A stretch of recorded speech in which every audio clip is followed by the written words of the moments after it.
Mga kabibig ko, mayroon akong gagawin ngayon assignment, yung magbababa ako ng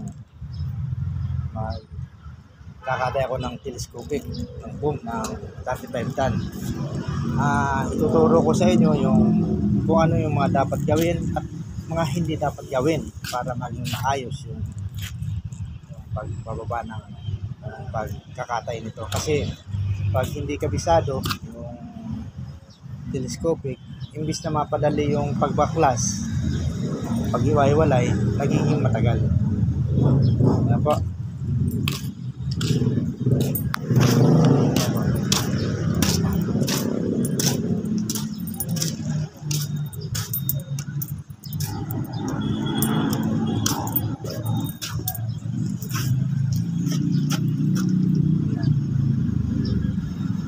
Ito dapat ito naiwan.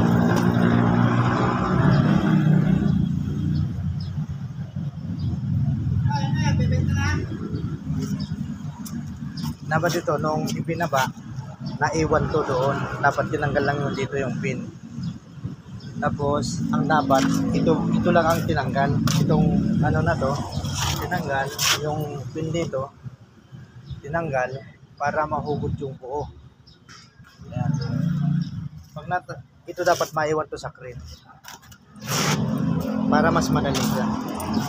At mas hasan pag isinama tong ibinaba. Tapos ito naman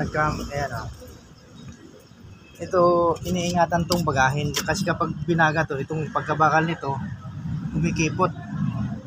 Ako kapag nagbabaklas nito, hindi ko to binabaga, ginagamitan ko to ng yelo, pinapalamigan ko. Kasi pag ito nalalamigan, lumiliit, ito naman lumuluwag. Kaya madaling tanggalin yung pin. Tapos ito binubuhat, dapat sinisikwat. Ayun. Tapos ang iniingatan nito yung loob, maraming kable. Ang pag chop nito, binubuhat ko ng pin. Sinihila ng konti.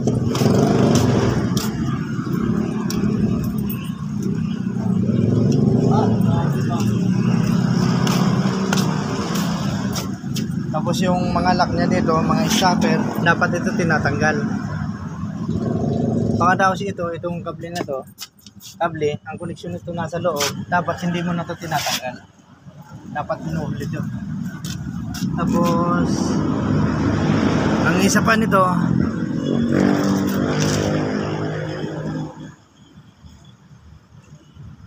yung kable nito sa ilalim.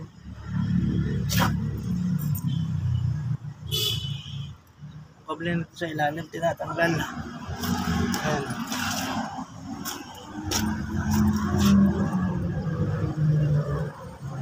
Hindi ito maipababa pag walang hindi yan maipababa pag walang forklift. Kailangan nyo ng forklift. Hihilahin to ng forklift. Tapos bubuhatin naman siya ng crane. Yan.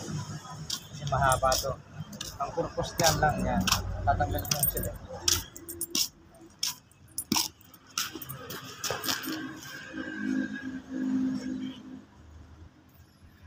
Ganon mga kabibib ko yung pag hiwa-hiwalay ng telescopic. Kailangan nito tamang diskarte, kasi kapag yung mga kable tinanggal mo, dinukot mo yung silindro, mas mapapatagal. Kailangan ito muna mga telescopic ang iisa-isahin mo tatanggalin.